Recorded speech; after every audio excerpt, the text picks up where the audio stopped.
आमना। हिन जो पीउ वहाब बिन अब्दुल मनाफ हुयो। वहाब अॻवान हुयो ज़हरा कबीले जो। हज़रत आमना जो ताल्लुक ज़हरा कबीले सां हुयो। शादी जे वक़्तु हिन जी उमिरि 24 साल हुई।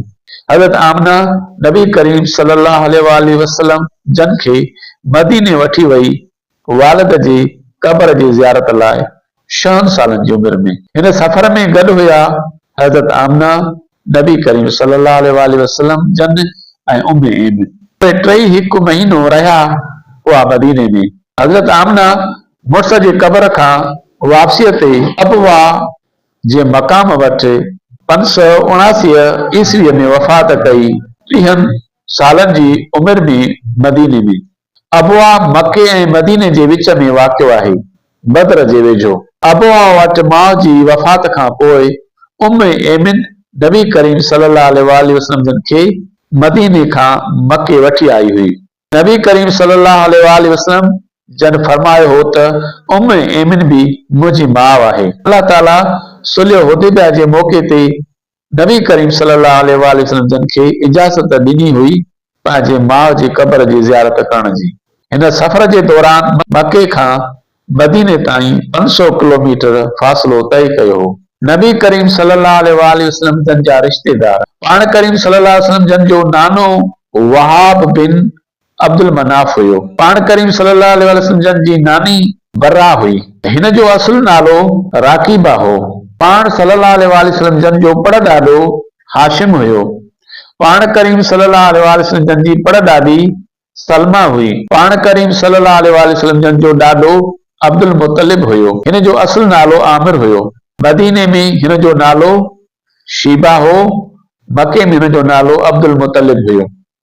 पाण करीम सल्लल्लाहु अलैहि वसल्लम जन जी ॾाॾी जो नालो फातिमा बिन्त अमरो हो।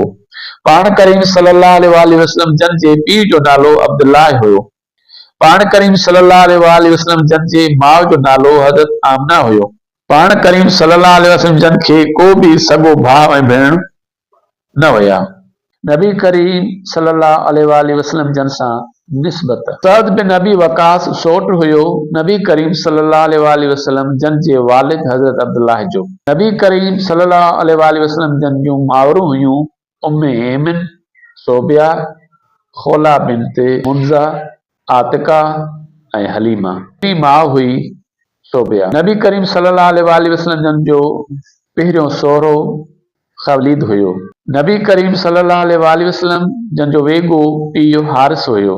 नबी करीम सल्लल्लाहु अलैहि वसल्लम जन जूं वेगियूं भेनरूं शीमा, अनीसा, मीना, सादका ऐं पिशमा हुयूं। नबी करीम सल्लल्लाहु अलैहि वसल्लम खेॾियो हुयो भेण शीमा जी हंज में। नबी करीम सल्लल्लाहु अलैहि वसल्लम ते ईमान आंदो हो अब्दुल्लाह सां गॾु शीमा ऐं अमीना भेनरुनि। नबी करीम सल्लल्लाहु अलैहि वसल्लम जन जो वेगो भाउ हुयो अब्दुल्लाह। अबू सुफियान बीबी हालिमा जे ज़रिए सां नबी करीम सल्लल्लाहु अलैहि वसल्लम जो वेगो भाउ हुयो। उम्मे सलमा जो मुड़ुसु सोबिया जे ज़रिए नबी करीम सल्लल्लाहु अलैहि वसल्लम जन जो भाउ हुयो। हमज़ा भी सोबिया जे ज़रिए नबी करीम सल्लल्लाहु अलैहि वसल्लम जो भाउ हुयो। हमज़ा 2 भेरा वेगो भाउ हुयो बनु सअद कबीले जे हिक माईअ जे ज़रिए सां नबी करीम सल्लल्लाहु अलैहि वसल्लम जो। हमज़ा मासात पिणु हुयो मासी हाला जे ज़रिए नबी करीम सल्लल्लाहु अलैहि वसल्लम जन जो। हमज़ा संढू हुयो हिंद बिन्त औफ कनाना जे ज़रिए नबी करीम सल्लल्लाहु अलैहि वसल्लम जन जो। हज़रत हमज़ा चाचो हुयो नबी करीम सल्लल्लाहु अलैहि वसल्लम जन जो। ज़ुबैर बिन अब्दुल मुतलिब चाचो हुयो नबी करीम सल्लल्लाहु अलैहि वसल्लम जन जो।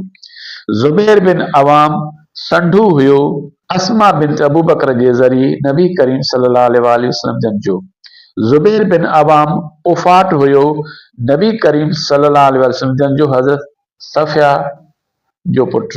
नबी करीम सल्लल्लाहु अलैहि वसल्लम जन जा सॻा चाचा हुया ज़ुबैर बिन अब्दुल मुतलिब ऐं हज़रत अबू तालिब। चाचो ज़ुबैर बिन अब्दुल मुतलिब नबुत मिलण खां अॻु वफ़ात करे वियो हो।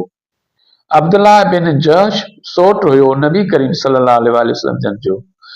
हानी हद अली साईं जन जी भेण सोट हुई नबी करीम सल्लल्लाहु अलैहि वसल्लम जन जी। ज़ैनब बिन्त जहश ओफाट हुई नबी करीम सल्लल्लाहु अलैहि वसल्लम जन जी। हिंद बिन्त औफ हज़रत मैमुना जी माउ ससु हुई हिन सभिनि जी। नबी करीम सल्लल्लाहु अलैहि वसल्लम, हज़रत अब्बास, हज़रत जाफ़र, हज़रत अबू बकर, हज़रत अली ऐं हज़रत हमज़ा जन जी। तमाम भाउ हुयो हज़रत खदीजा जो।